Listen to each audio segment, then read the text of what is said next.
very cheerful good morning to my dear students and my all viewers. I, Mrs. Shivi Podar, once again welcomes you in my channel English. Today, here is the topic of Standard 9 from Moments, Chapter 4 in the Kingdom of Fools. It is written by A.K. Ramanian. Ramanian is a Kannada writer. Generally, he wrote in Kannada language, but this story is in English and converted into Hindi. If you are learning anything from my videos, so please like my videos and subscribe if you still didn't subscribe my channel. Before starting the chapter, I want to please you and I want to request you to open the book, to have the hard words and to get the new word meanings, by which you will understand it properly. So now we are starting from the chapter 4th in the Kingdom of Fools. Here is a story where the king is ruling in his kingdom and he was making different rules. As इस story में भी जैसे writer ने show किया है कि राजा ने किस तरीके से दिन को रात और रात को दिन बनाया था. मीन्स यहाँ इस किंगडम में, इस राजा के किंगडम में दिन में लोग सोया करते थे और रात में काम किया करते थे. So how the saint and the disciple of the saint were punished we will see. और कितनी मूर्खता से किंग ने इन दोनों को पनिश किया, लेकिन अपनी बुद्धिमत्ता से सेंट ने और डिसाइपल ने अपनी बुद्धिमत्ता से वहाँ से छूटने का उपाय सोचा. If it is believed that fools are so dangerous that only very wise people can manage them, who are the fools in this story? What happens to them? Yes, this is true. If the fools are there to make fools to another one, it is dangerous. जो मूर्ख हैं वो dangerous भी हैं, घातक भी हैं, लेकिन वाइज पीपल उनको बहुत आसानी से मैनेज करना जानते हैं. इस स्टोरी में कौन मूर्ख है और कौन मैनेज करता है वो हम देखते हैं. क्या हुआ उन लोगों के साथ, आज हम वही इसमें देखेंगे. In the kingdom of fools, both the king and the master were idiots. They didn't want to run things like other kings, so they decided to change night into day and day into night. They ordered that everyone should be awake at night till their fields and run their business only after dark and go to bed as soon as the sun came. In the kingdom of fools, as the name dignifies, कि ये जो kingdom था वो fools का था, तो both the king and the minister, दो लोग जो king और minister थे, दोनों के दोनों idiots थे, बेवकूफ़ थे. They didn't want to run things. उनको नहीं समझ में आ रहा था कि किस तरीके से चीज़ों को चलाया जाए, किस तरीके से राज्य चलाया जाए. वो लोग राजा की तरह, मिनिस्टर की तरह चीज़ों को नहीं चला सकते थे, अपने राज्य को रूल्स को फॉलो नहीं करवा सकते थे. तो उन लोगों ने डिसाइड किया कि हम दिन को रात बनाएंगे. मीन्स दिन में सारे लोग सोएंगे, कोई भी काम नहीं करेगा, और रात को सब लोग काम करेंगे, अपनी फील्ड्स में जाएंगे और खेती करेंगे. इस कारण से उन्होंने सारे लोगों को ऑर्डर दे दिया कि कोई भी दिन में नहीं जागेगा, कोई भी दिन में काम नहीं करेगा. सारे के सारे लोग दिन में सोएंगे और रात में जागेंगे, अवेक जागेंगे. तब तक जागेंगे और जब वो जागेंगे तब वो अपनी फील्ड्स में जाके अपने बिजनेस को, अपने कारोबार को चलाएंगे, खेती करेंगे. जब तक अंधेरा नहीं हो जाता है, अंधेरे के बाद जब तक रोशनी नहीं हो जाती है तब तक वो काम करते रहेंगे. कोई भी बिस्तर पे नहीं जाएगा जब तक सूरज नहीं आएगा. सूरज के आने के बाद ही सब लोग बिस्तर पे जाकर सोएंगे. Anyone who disobeyed would be punished with death. The people did as they were told for fear of death. The king and the minister were delighted at the success of their project. One day, a guru and his disciple arrived in the city.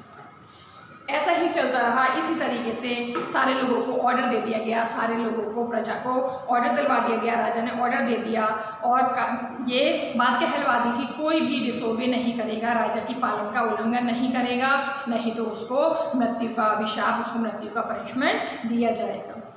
लोगों ने ऐसा ही किया क्योंकि वो डर गए थे. उनको डर था अपनी मृत्यु का, अपनी डेथ का, तो वो उस डर के कारण से राजा की बात मानने लगे. किंग और मिनिस्टर दोनों के दोनों बहुत खुश हो गए, डिलाइटेड, हैप्पी हो गए, प्लीज्ड हो गए कि उनका जो प्रोजेक्ट है, उनका जो मंशा थी, उनका जो आइडिया था वो काम कर गया, कारगर हो गया और उनकी सफलता पूर्ण। लेकिन क्या होता है, एक गुरु और एक डिसाइपल आता है, एक शिष्य आता है उस सिटी में। अब क्या होता है, आगे की स्टोरी देखिए। It was a beautiful city. It was broad daylight, but there was no one about. Everyone was asleep. Not a mouse stirring.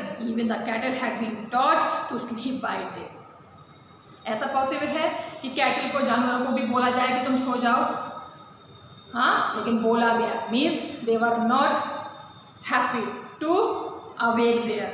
They were like just sleeping bodies. जैसे ही गुरु और शिष्य वहाँ आते हैं, शहर में देखते हैं कि पूरा का पूरा शहर बहुत खूबसूरत है, ब्यूटीफुल है, लेकिन ये पूरी चमक से भरा हुआ है। उसके बावजूद भी कोई भी व्यक्ति इधर से उधर नहीं दिखाई दे रहा है। हर एक व्यक्ति सोया हुआ है और यहाँ तक कि कोई माउस भी स्टरिंग नहीं कर रहा, स्टरिंग मूविंग नहीं कर रहा, means not a single voice, not a single animal is moving here and there, no one is there to awake. Even the cattle had been taught to sleep by day. यहाँ तक कि दिन में जानवरों को भी, कैटल को भी आराम करने के लिए बोला गया, सोने के लिए बोला गया। The two strangers were amazed by that they saw around them and wandered around town till evening, when suddenly the whole town woke up and went about this mighty business. The two strangers. Who were the two strangers? The guru and disciple. दोनों strangers, दोनों अजनबी बहुत amazed होते हैं, shocked होते हैं by what they saw around them. जो चारों तरफ हो रहा था उसको देख के वो लोग बहुत शॉक हुए कि दिन में कोई वहाँ काम नहीं कर रहा है, कोई नहीं जागा हुआ है, और वो लोग शॉक्ड थे और चारों तरफ शाम तक घूमते रहे, वॉन्डर्ड, मूव्ड, वहाँ घूमते रहे, चलते रहे और देखते रहे। तभी अचानक से देखते हैं कि सारा का सारा गांव जग जाता है और वो सारा का सारा अपना नाइटली वर्क में बिजी हो जाता है। रात में किया जाने वाला जो काम था, उनका जो दिन में किया जाने वाला काम था, वो काम उनको अब रात में करना है और सारे लोग उस अपने काम को करने में बिजी हो जाते हैं। ये गुरु और डिसाइपल देखते हैं। The two men were hungry. Now that the shops were open, they went to buy some groceries. To their astonishment, they found that everything cost the same, a single dudu. Where they bought a measure of rice or a bunch of bananas, it cost a dudu. The two men were hungry. Who were two men? The strangers. Who were strangers? The guru and disciple थे। दोनों लोग पूरे दिन भर घूमते हुए थक चुके थे और वो भूखे थे। Now the shops were open. अब जो दुकान खुली थी उस दुकान में जाते हैं और वहाँ से कुछ ग्रोसरी, कुछ खाने पीने का सामान खरीदते हैं। उनका एस्टोनिशमेंट था, means again they were surprised that they found everything cost the same. हर एक चीज़ की कीमत सेम थी। सब सारी चीज़ के, चाहे आप चावल लीजिए, चाहे आप फ्रूट्स लीजिए, बनाना लीजिए, सबकी कीमत एक ही थी। वो क्या था? एक सिंगल डूडू। सिंगल डूडू मीन्स मनी इन कर्नल। डूडू is called the money, the currency in Karnal. चाहे आप एक चावल लीजिए तोला हुआ, या ही चाहे आप बनानास का बंच लीजिए, सारा का सारा कीमत एक ही था। It cost a dudu. सबकी कीमत एक डूडू थी। The guru and his disciple were delighted. They had never heard of anything like this. They could buy for the food they wanted for a rupee. वो दोनों लोग बहुत शॉक्ड थे, astonish थे, शॉक थे, वंडर्ड थे। उन लोगों ने इस तरीके की चीज़ कभी नहीं देखी थी, कभी नहीं सोची थी, और अब वो इस चीज़ को देखकर शॉक्ड होते हैं, वो सुनकर शॉक्ड होते हैं। जो चीज़ उनको खाने के लिए चाहिए थी, जो वो खरीद सकते थे, वो सारी चीज़ें उन्होंने खरीद ली, सिर्फ एक single rupee. When they had cooked and eaten, the guru realized that this was a kingdom of fools and it would be a good idea for them to stay there.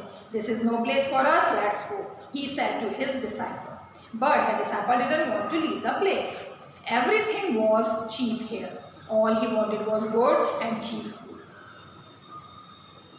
जब वो लोग भोजन कर रहे थे तब गुरु के दिमाग में बात आती कि उसको समझ में आता है कि ये पूरा का पूरा राज्य, पूरा का पूरा देश मूर्खों से भरा हुआ है। तब उसको लगा कि यहाँ पर जो भी चीज़ खाना है, जो रहना है, वो हम लोगों के लिए एक अच्छा आइडिया नहीं है। तो वो अपने चेले से बोलता है, अपने डिसाइपल से बोलता है कि चलो हम लोग यहाँ नहीं रुकेंगे, हम लोग को यहाँ से चलना चाहिए। लेकिन डिसाइपल मना कर देता है, वो नहीं चाह रहा है इस जगह को छोड़ना, क्योंकि उसको इतनी सस्ती, इतने कम रुपए में सारी चीज़ें मिल रही हैं। जो चीज़ वो खाना चाहता है, इतनी सस्ती चीज़ें, इतना सस्ता भोजन, वो वहाँ से नहीं जाना चाह रहा था। The Guru said, they are all fools, this won't last very long and you can't tell what they will do to next. कह रहा है they are fools, किसके लिए? all the people of that kingdom, कि सारे के सारे लोग बेवकूफ़ हैं और ये लंबे समय तक नहीं हो सकेगा, लंबे समय तक नहीं चल पाएगा। मैं तुमको बोल रहा हूँ, मैं तुमको नहीं बता सकता कि आगे क्या होने वाला है। मतलब गुरु चेतावनी दे रहा है अपने शिष्य को, आगे जो होने वाला है मैं तुमको अभी नहीं बता सकता, लेकिन ये लंबे समय तक नहीं चलेगा, यहाँ पर रहना उचित नहीं। But the disciple would listen to the Guru's wisdom. He wanted to stay. The Guru finally gave up and said, do what you want. I am going, and left. The disciple stayed on, ate his fill every day, bananas and ghee and rice and wheat, and grew fat like a street side secretary. ज़रूरत से ज़्यादा खाना खाएगा तब क्या होगा? यहाँ पर डिफाइन किया है उस डिसाइपल को एक सीक्रेट बुल की तरह। जिस तरीके से एक बुल इधर उधर स्ट्रीट पर घूमता रहता है, उस तरीके से डिसाइपल भी धीरे धीरे हो रहा था। लेकिन अब क्या होता है कि गुरु बोल रहा है, गुरु की जो विजडम है, उसका जो ज्ञान है, नॉलेज है, उसको नहीं मान रहा है चेला और उसकी बात को नहीं सुन रहा है। वो वहीं पर रहना चाहता है, वो नहीं जाना चाहता है यहाँ से। तब उसने गुरु ने आखिरकार कह ही दिया, उसको बोलना छोड़ दिया और कहा, ठीक है, तुम जो चाह रहे हो तुम करो, तुम यहीं रहना चाहते हो, जो तुम चाहते हो वो करो, लेकिन मैं यहाँ नहीं रुकूँगा, मैं यहाँ से जा रहा हूँ। And he leaves from there. The disciple stayed on. He carries there and he carrying on to eat the food. अपना ate his fill every day. जितना अपना भर सकता था, खा सकता था, वो हर रोज उतना खाता था। बनानास, घी, राइस, व्हीट, जितनी चीज़ें हैं, जितनी फैट बनाने वाली चीज़ें, वो भी वो सब लेता था। और इस तरीके से वो इतना मोटा होता जा रहा था, फैट उसका बढ़ रहा था कि वो एक स्ट्रीट साइड सेक्रेट बुल की तरह लग रहा था। यहाँ पर सिमली यूज़ की गई है, लाइक आ स्ट्रीट साइड सेक्रेट बुल। जिस तरीके से एक रोड पे घूमने वाला एक बुल होता है, एक बैल होता है, उसी तरीके से ये भी अब घूम रहा था, रह रहा था। One day, a thief broke into a rich merchant's house. He had made a hole in the wall and sneaked in. And as he was carrying out his loot, the wall of the old house collapsed on his head and killed on the spot. One bright day means at the daytime. दिन के समय में एक चोर आता है, एक चोर रिच मर्चेंट के घर में घुस जाता है। एक बहुत अमीर व्यापारी है, उसके घर में घुसता है और उसने उसकी दीवार में, घर की दीवार में छेद कर दिया है और वहाँ से वो कूद जाता है। Sneaked in, jumped into the house, and as he was carrying out his loot, और जैसे ही जो उसने लूटा हुआ सामान था वो उसको लेकर जा रहा होता है, the wall of the old house collapsed on his head. जो चटकी हुई सी, टूटी हुई सी, कोलैप्स, क्रैक, जो दीवार थी वो उसके सर के ऊपर, चोर के सर के ऊपर गिर जाती है और killed him on the spot, उसी जगह पर उसको मार डालती है। मीन्स जो चोर आया था, छेद से अंदर घुसता है घर के, जाते समय में सामान उसके पास होता है, वो उस छेद से निकल नहीं पाता है और जो टूटी हुई, चटकी हुई सी, कमज़ोर सी पड़ी हुई दीवार थी वो वापस उसके सर पे गिर जाती है और वो वहीं पे मर जाता है। His brother ran to the king and complained, Your Highness, when my brother was pursuing the ancient trade, a wall fell on him and killed him. This merchant is to blame. He should have built a good, wrong wall. You must punish the wrongdoer and compensate the family to this justice. Pursuing, following. Ancient trade refers to the theft there. Ancient trade क्या था उस भाई का? चोरी करना। चोर था वो, तो उसने उसको घुमा के बोला। He didn't say that he was the thief. He was doing his work as the work was his ancient trade. So the brother of that dead body, the brother of that thief came to the kingdom and he pleased. He was saying, भागता हुआ आता, complain करता है, My Highness, when my brother was pursuing the ancient trade, जब मेरा भाई अपना पुराना काम, अपना बिजनेस कर रहा था, तब उसके सर पे दीवार गिर गई और इस व्यक्ति ने उसको मार दिया। The merchant is to blame, सारा का सारा ब्लेम इस मर्चेंट के ऊपर जाता है, क्योंकि इसको अच्छा से मजबूती से दीवार बनानी चाहिए थी। आपको इसको पनिशमेंट देना होगा।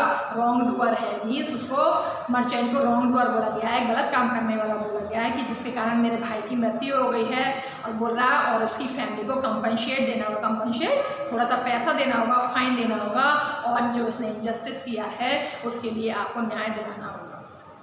The king said, "Justice will be done. Don't worry," and at once summoned the owner of the house. अब राजा तो एकदम शॉक्ड हो जाता है। राजा बोलता है राजा की फितरत में, यस पनिशमेंट मिलेगा, जस्टिस मिलेगा, आपको न्याय मिलेगा, और जाओ जल्दी से, चिंता मत करो, और जाओ जल्दी से वो कर समन मीन्स कॉल्ड अपॉन समवन, अपने मंत्रियों को और अपने सिपाहियों को बोलता है कि जल्दी से उस घर के ओनर को बुला कर लेकर आओ। राजा का आदेश है यहाँ पर बुला कर लेकर। When the merchant arrived, the king questioned him, "What is your name?" "Such and such, your highness." "Were you at home when the dead man burgled your house?" अब कहानी आगे बढ़ती है। मर्चेंट ओनर आ जाता है किंगडम में, और kingdom में आने के बाद राजा उससे पूछता है कि क्या नाम है तुम्हारा। तो वो अपना नाम बताता है, कुछ का कुछ यहाँ पर डिफाइन नहीं किया गया है कि क्या नाम है। तब वो बोलता है कि जिस घर में इसका भाई गया था काम करने के लिए, तुम्हारे भाई घर के कारण से इसका भाई का मर्डर हुआ है, इसका भाई मारा गया है। तो yes my lord, he broke in and the wall was weak, it fell on him. The accused pleads guilty, your wall killed the man's brother, you have murdered a man, we have to punish you. Merchant स्वीकार कर लेता है कि हाँ my Lord, मेरी दीवार कमज़ोर थी, कच्ची थी, जिस कारण इसके भाई के ऊपर गिर गई और इसका भाई मर गया। अब राजा बोलता है, तो ये एक्यूज्ड है, जो एक्यूज्ड किसको बोल रहा है, जो मर गया उसके भाई को, चोर के भाई को, कि ये अर्ज कर रहा है, प्लीड्स कर रहा है कि गिल्टी है, तुम्हारी दीवार कमज़ोर थी, इसके कारण इसका भाई मर गया है, तुमने इसके भाई को मारा है, और अब हम तुमको पनिशमेंट देंगे। Lord said the helpless merchant, I didn't put up the wall. It's really the fault of a man who built the wall. He didn't build it right. You should punish him. वो अपना blame दूसरे व्यक्ति को दे देता है कि इसमें मेरा कोई काम नहीं था, ये मेरे द्वारा नहीं हुआ है, मैंने नहीं किया है, मैंने दीवार बनाई थी, लेकिन ये काम किसी और का है, उसका जिसने ये दीवार बनाई है। उसने दीवार कमज़ोर दीवार बनाई तो गिर गई, तो आपको पनिशमेंट उसको देना चाहिए जिसने ये कमज़ोर दीवार बनाई। राजा बोलता है, Who is that? My lord, this wall was built in my father's time. I know the man. He is an old man now. He lives nearby.